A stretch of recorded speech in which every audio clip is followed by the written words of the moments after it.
The FHO model is about to change, and here's a summary of the main points. Overall, the FHO model is going to get about an 18% increase, which includes year one awards, which is a mix of both the baseline relativity adjusted increases and also a significant portion of the targeted increases.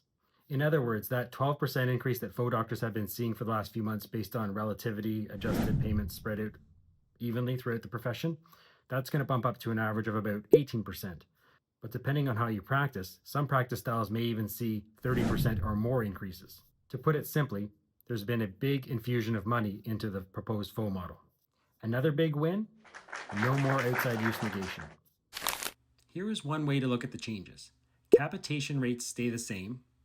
Perhaps the biggest, most innovative change is that there is the introduction of a supplementary hourly rate paid at $80 per hour.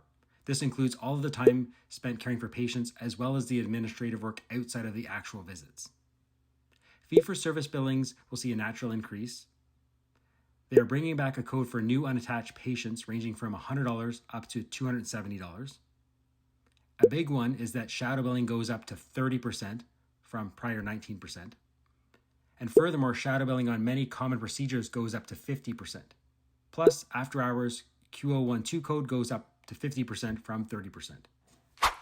Here's another way to look at the changes based on revenue. This bar graph shows the average FHO doctor now and how their revenue will change under the new FHO Plus model.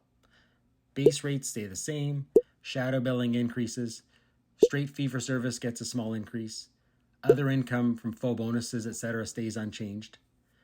The access bonus and the CCM feeds turn into an hourly rate. Then there's all that other new targeted funding as well. But the big picture here is that the average FHO doctor who is currently generating just over $400,000 in annual revenue will see about an 18% increase just by doing exactly what they're doing now. There are still a couple of areas that are yet to be determined.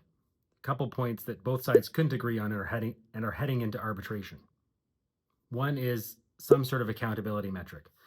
Now that there's no outside use negation, it's reasonable to think that some sort of accountability metric will be imposed. This is for the objective arbitrator to decide on. I think most people can agree it's unfair that a FHO doctor would have 2,400 patients and only be in the office 2 days a week, never actually seeing them while being prepaid all the cap rates. So something is yet to be determined there. Another point that both sides could not agree on was the managed entry into FHOs. So that will also be determined by the objective arbitrator. But overall, a lot of great points, a lot of big wins agreed upon by both sides.